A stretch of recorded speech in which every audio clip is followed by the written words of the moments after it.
ہم نے پچھلے دنوں ہفتہ قدیر منایا، اور اگرچہ ہم اس جوش اور خروش اور قدر جس قدر ہم نے اس کو منانا چاہیے تھا، ہم اس کا حق ادا نہیں کر سکے، لیکن اس کے باوجود بھی ہم نے کوشش کی اور ہم نے غدیر کے پیغام کو عام کیا، اور اپنی محافل میں، اپنے جلسے جلوسوں میں اور اپنے سیمینار کے اندر ہم نے غدیر کے پیغام کو اجاگر کیا، اور خطبہ غدیر کو چھاپ کے ہم نے لوگوں میں تقسیم کیا۔ عزیزان گرامی، رسول خدا صلی اللہ علیہ وآلہ وسلم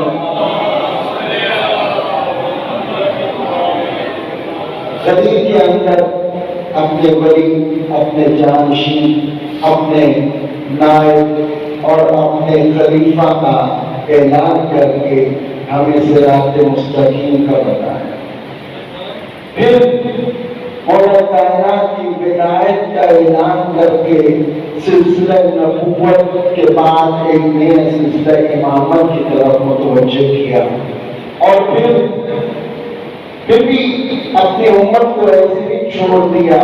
پھر خدا نے ایک اور سبب بنایا کہ چند دنوں کے بعد ہی رسول خدا کی رحلت کے آخری ایام سے پہلے اللہ تعالیٰ نے ہمیں کہا کہ میں تمہیں سچوں کا رستہ دکھاتا ہوں، جس کے لیے اللہ نے اہتمام کیا، اور اللہ تعالیٰ نے رسول خدا کی امتیوں میں سے جتنے سچے تھے ان سب کو میدان مباہلہ کے اندر باہر نکال کے دکھا دیا کہ میرے بعد، میرے حبیب کے جانے کے بعد کسی کشمکش کے مت رہنا، یہ دیش میں یہ 55 پاک ہیں، یہی سچے ہیں، یہی صادق ہیں، یہی صادق ہیں۔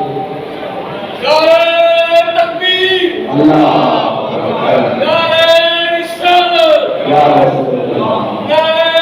حیدری، چمن چمن کلی کلی، چمن چمن کلی کلی، نگر نگر گلی گلی، امام ابراہیم تک سلام۔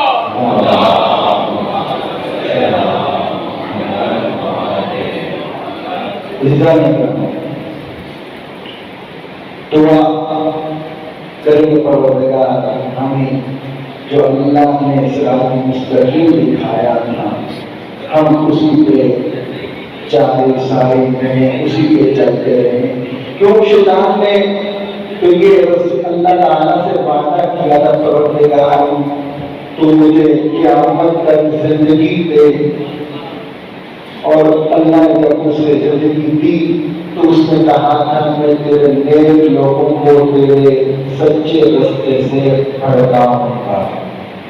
اللہ نے کہا تھا میرے نبیوں کو، میرے ائمہ کو، میرے پیارے بندوں کے علاوہ تم جس کو چاہے بھٹکا لے، لیکن تم ہمارے چاہنے والوں کو رستے سے جڑا نہیں کر سکتے۔ عزیزان گرامی، شیطان نے تو اعلان کر رکھا ہے کہ میں کسی بھی پر آپ کو صراط مستقیم پر نہیں چلنے دوں گا، اسی لیے تو ہم ہر نماز کے اندر ہاتھ اٹھاتے ہیں، دعا کرتے ہیں، اے پروردگار ہمیں صراط مستقیم پر اسی طرح چلا، ہمیں صراط مستقیم پہ قائم رکھ، ہمیں جن محمد والے محمد کے رستے پہ تو نے ہمیں ہمارے اوپر احسان کیا ہوا ہے، وہ احسان اپنا ہمارے اوپر برقرار ہے۔ عزیزان گرامی، ماہ محرم الحرام آنے والا ہے۔ میں آپ سب سے پرزور اپیل کروں گا کہ جتنی زیادہ سے زیادہ عطاداری آپ کر سکتے ہیں وہ کیجیے۔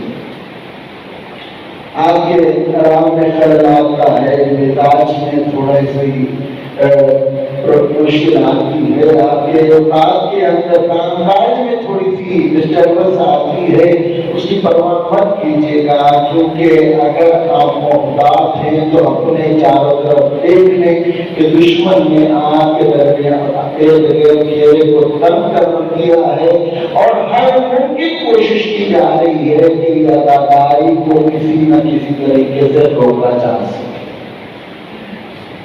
ابھی سے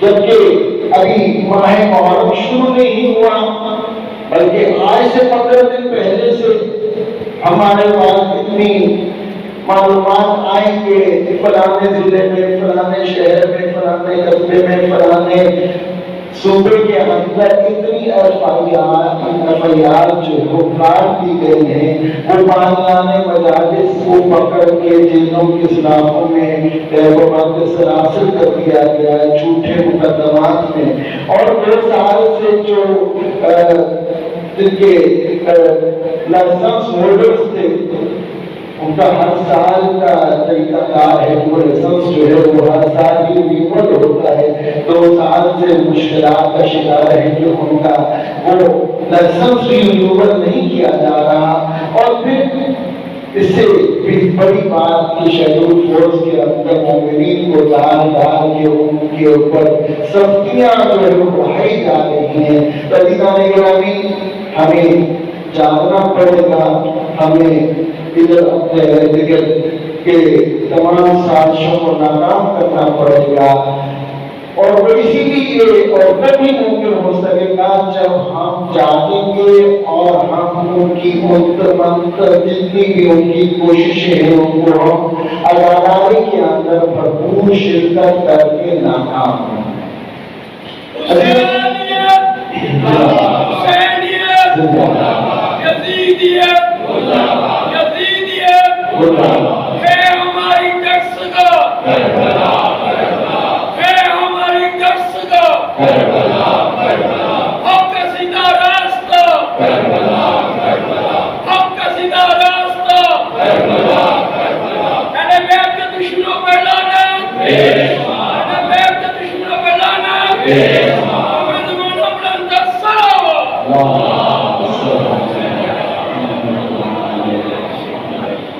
ہم لوگ دعویٰ کرتے ہیں کہ ہم محبت کرتے ہیں، دعویٰ کرتے ہیں، ہم یہ دعویٰ کرتے ہیں کہ ہم محبت کرتے ہیں، لیکن محبت کا ایک اصول ہے کہ محبت 2 طرفہ ہوتی ہے، ایک طرفہ نہیں۔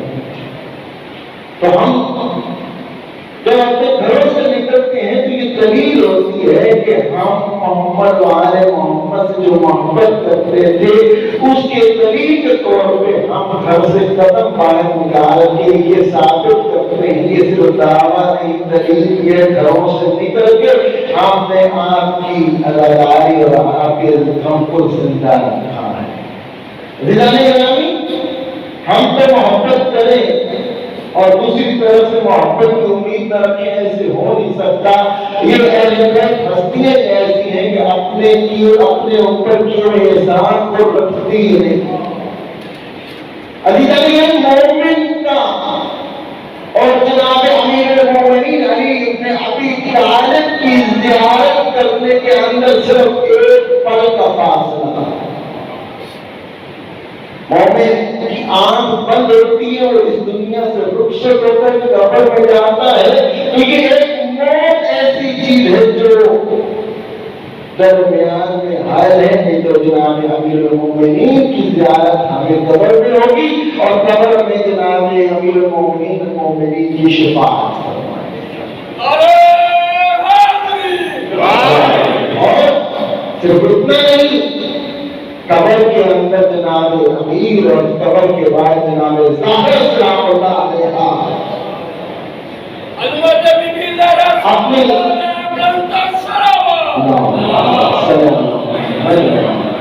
قبر کے باہر جناب زہرا تشریف لے کے آتی ہیں،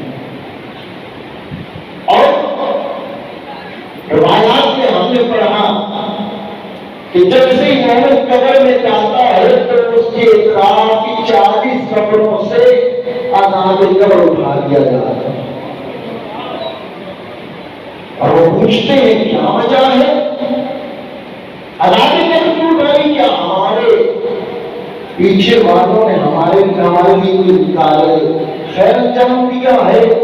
کہا نہیں، آج اس قبرستان میں ایک مرد مومن کو دفنایا گیا ہے، ایک مومنہ کو دفنایا گیا ہے، اور آج اس کی قبر پہ جناب زارا تشریف لے کے آئی ہے کہ کیوں تم نے زندگی میں میرے بیٹے حسین کی اور اس کی اولاد کی قبروں کی زیارت کی، زارا کسی کی رکھتی نہیں، قبر میں تم جاؤ، تمہارے قبر میں آ کے تمہارے اوپر، تمہارے مومن مومنات کے اوپر جناب زارا کریا کرتی ہے، جناب زارا نے کریا کرنا ہے، جناب زارا کا قبر پہ آنا ہے، 40 قبروں کے اوپر سے عذاب اٹھا ہے۔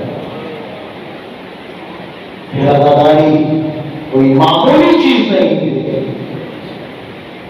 یہ شیعہ کی بقا ہے۔ کتنی قومیں ہیں، کتنے قبیلے آئے، کتنے مذاہب آتے رہے، کتنے فرقے بنے، آج اگر فرقہ جعفریہ باقی ہے اور اپنی اصلی حالت میں باقی ہے تو یہ مدہون ملت ہے، یہ مجلس اعلیٰ ہے، یہ مجالس ہے۔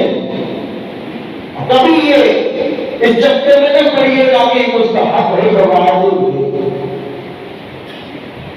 عزیزان گرامی، یہ ہدایت کا رستہ ہے، اور جو ہدایت دیتا ہے اس رستے پہ چلنا واجب ہے۔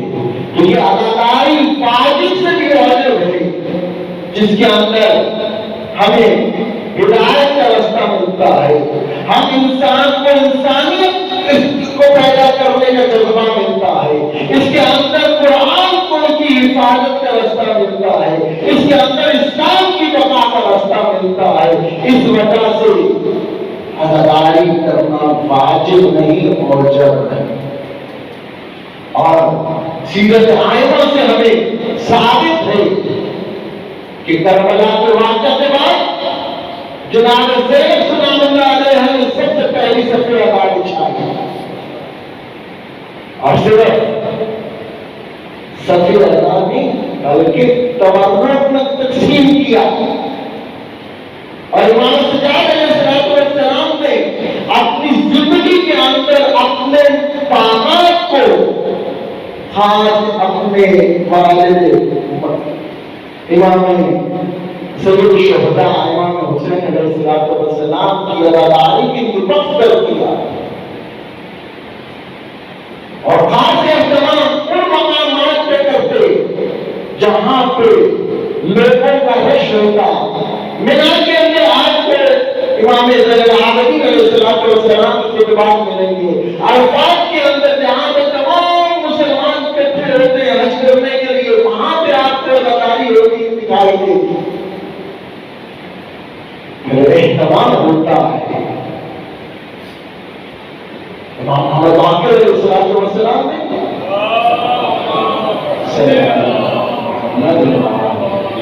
عزاداری کو بہت زیادہ فروغ بخشا، اور ذاکروں کو ممبر کو بٹھا کے اور کہتے کہ ہمارے جد کے فضائل و وسائل ہیں۔ عزیزان گرامی، یہ عزاداری ہم لوگوں کو زندہ رکھے ہوئے ہیں، کب تک ختم ہو چکے ہوتے ہیں؟ اگر کربلا باقی ہے، اگر یہ نمازیں باقی ہیں، اگر یہ روزے باقی ہیں، یہ حج اور تمام ارکان اسلام باقی ہیں، اور میں اسے آگے کہوں کہ اگر گھر میں جائیں اور ماں بہن بیٹی کے اندر اگر آئے تمیم باقی ہے تو باصبر باوجہ قربانی امام حسین علیہ السلام باقی ہے۔ عزاداری حسین زندہ باد، عزاداری حسین زندہ باد، عزاداری حسین زندہ باد،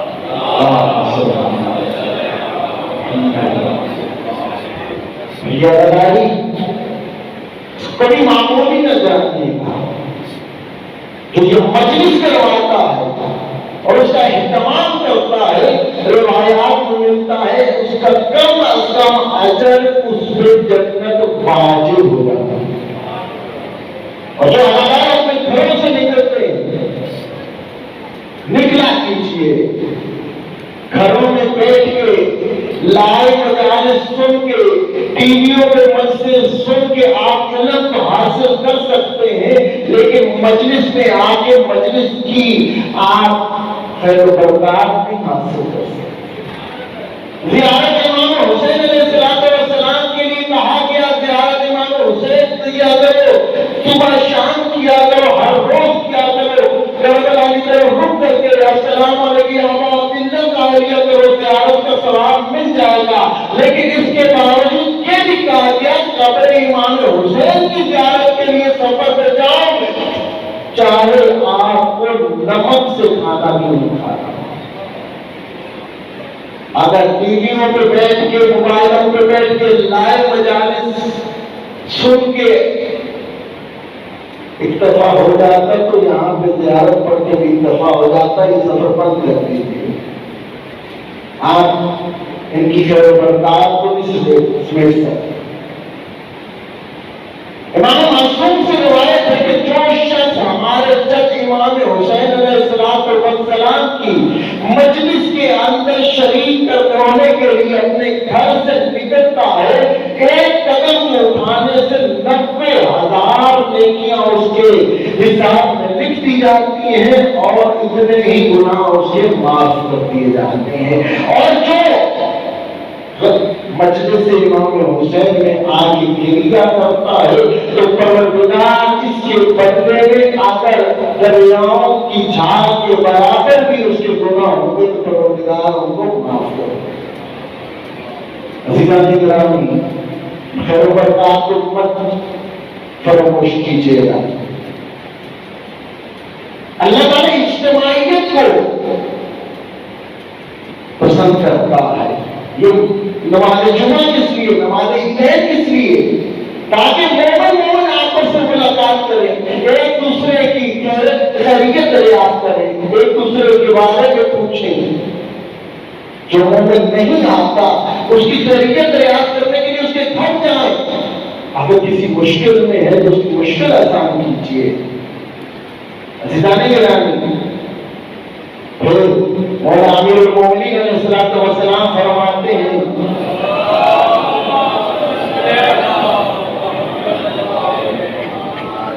کہ اگر شیطان مردود کو آپ نے ذلیل و خوار کرتا ہے تو اس کو 2 مقام پہ ذلیل و خوار کر سکتے۔ ایک صبح نماز فجر ادا کر کے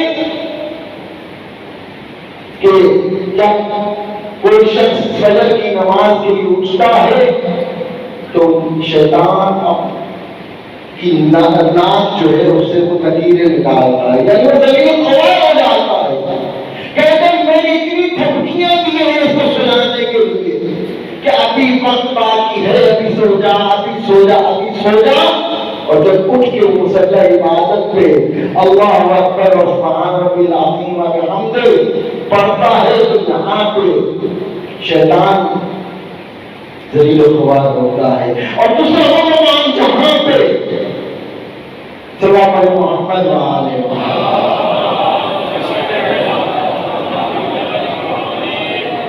دوسرا وہ مقام ابھی انشاءاللہ بعد نماز جمعہ مجلس ادا کا اہتمام میں مجلس اسلام اور مسلمین جناب حسن عاقب صاحب عطا فرمائیں گے۔ آپ سب سے ترکیب درخواست کی جاتی ہے، ایک دفعہ آواز بلند سلامات۔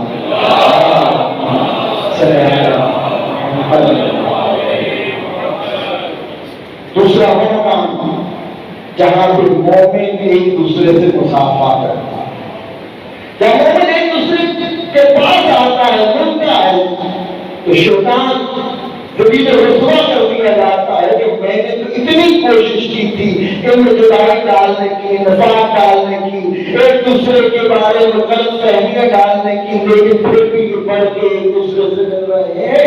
تو مومنین کا اکٹھا ہونا حدیث کے سامنے آپ پڑھتے ہیں کہ جب مومن آپس میں اکٹھے ہو کے بیٹھتے ہیں تو فرشتے نازل ہوتے ہیں اور ان کے لیے طلب استغفار کرتے ہیں، یہاں تک کہ آخری شخص وہاں سے اٹھ کے چلا جاتا۔ تو عزاداری کو سمجھنے کے لیے ہمیں دیکھنا ہوگا کہ ہم عزاداری کی حقیقت تک پہنچے ہیں کہ نہیں پہنچے۔ ہم اگر پوچھ سکیں گے کس کو دیں گے؟ کون ہے ہمارے امام حسین علیہ السلام کا؟ تو یقین اگر ہم ہر طرف دیکھیں گے تو ایک ہی وارث زندہ ہے، وہ ہے وقت کے امام حجت امام القائم امام زمانہ اجل اللہ تعالی شریف۔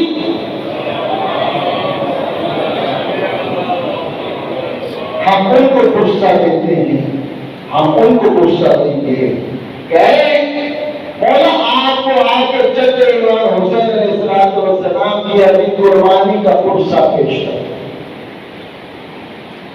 اب یا تو ان کے پاس جا کے فرصہ پیش کر،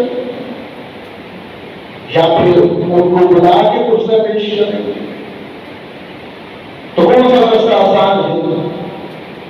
یقیناً امام غائب ہے، لیکن ہم اس امام کو کوئی امام ہی نہیں تصور کرتے جو اپنے مومن سے غافل ہو۔ یقیناً جب ہم اپنے امام وقت کو پکارتے ہیں وہ ہماری مدد کرتے ہیں، ہماری پکار پہ وہ ہمیں جواب دیتے ہیں۔ تو عزیزان گرامی کیوں نہ ہم ان کو اپنی اداکاری کے اندر جہاں پہ ہم سب ادا بچھاتے ہیں وہاں پہ ان کو بلائیں۔ جب ہم بلائیں گے تو یقیناً وہ تشریف لے کے آئیں گے، لیکن کچھ تقاضوں کے ساتھ، کچھ شرائط ہے۔ وہ شرائط کیا ہے؟ ان شرائط میں سے سب سے پہلی یہ ہے کہ ہمیں اپنی اداکاری میں سے ریاکاری کو ختم کرنا۔ یہ دکھانے کی اداکاری نہیں چاہیے امام کو کہ میں فلانے کبھی کو پڑھایا ہوں، میں نے اتنا پیسے دے دیا، میں نے اتنے لوگوں کو بلا لیا، جس کا بڑا اشتہار اس کی بابا سبحان اللہ، جس نے بڑا خطیب بلا لیا بابا سبحان اللہ، اس کو بچتی ہوئی بابا سبحان اللہ، اس کا اگر آگے کچھ نہیں۔ پھر اسراف کو عزاداری سے نکالنا ہوگا، پھر حرام کو عزاداری سے نکالنا ہوگا، پھر امام تشریف لائیں گے، اپنی خواہشات نفسانیہ کو اپنی عزاداری سے نکالنا ہوگا۔ باقی عبادت، نماز، عزاداری بہت اچھا نعرہ ہے، آپ مل کے میرے ساتھ لگائیے کہ عزاداری ہر وقت، نماز پر وقت، عزاداری نماز۔ عزیزان گرامی، مومن وہی ہو سکتا ہے جو چلتا پھرتا مومن دکھائی دے۔ ہمارا لباس ایسا ہونا چاہیے کسی کو کہنے کی ضرورت نہ پڑے کہ مومن جا رہا ہے۔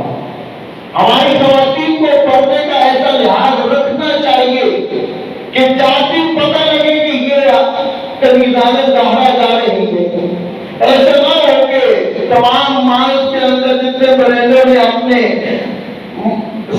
محرم اسپیشل اپنے ڈریسز لے کے آئے اور پہن کے سب بڑیاں اور یہاں جناب بازاروں میں پھر رہی اور مجالس کی آگے تصدیق کی جا رہی ہے، تو ہمیں ان چیزوں کا خیال رکھنا چاہیے۔ پھر میں کہوں گا گھروں سے نکلیے، عزاداری میں شریک ہوں۔ یقیناً عزاداری ہی ہمارے لیے ایک ذریعہ نجات ہے۔ آج ہم ایک آنسو بہاتے ہیں تو ہماری اوقات کیا ہے؟ پر کوئی اوقات نہیں، گناہگاروں سے آرمتے ہیں، لیکن جب مجلس میں آتے ہیں ایک آنسو بہاتے ہیں تو ہمیں میراث نصیب ہوتی ہے کہ ہم گناہگاروں کا ایک نکلنے والا آنسو جناب زہرا سلام اللہ علیہا کے رومال کی زینت بنتا ہے ہماری اوقات۔ پھر اتنا نہیں، جہاں سے مومنین مجلس سننے کے لیے داخل ہوتے ہیں یہ مخدومہ اس جگہ پہ پھیل جاتی ہے، اور جب مومنین امام حسین پہ گریہ کرنا شروع کرتے ہیں نا کہ یہ بی بی ہاتھ اٹھاتی ہے کہ میں رسول خدا کی بیٹی حسین کی بیٹی پروردگار میں گواہی دیتی ہوں کہ میں ان مومنین سے راضی ہوں۔ جناب زہرا کی رضا حاصل کرنے کے لیے اور دشمنوں کو ان کی سازشوں میں ناکام کرنے کے لیے آپ سے بھی گزارش کروں گا کہ اپنے چاروں طرف دیکھیں اور ان کو ان کے مقاصد میں ناکام بنائیے، عزاداری میں بھرپور شرکت کیجیے۔ آپ کو بعد میں بھی لائے مجالس سننے کو مل جائیں گی، لیکن عشر محرم کو ایسے منائیے جیسے منانے کا حق ہے۔ پروردگار سے دعا ہے پروردگار ہماری عبادات کو قبول فرمائے، اس کے بدلے میں کثیر عطا فرمائے، جو پریشان مومن ہیں ان کو پریشانی دور فرما، جو تنگست نجات عطا فرما، امام زمان علیہ السلام کو عطا فرما، باقی صلوات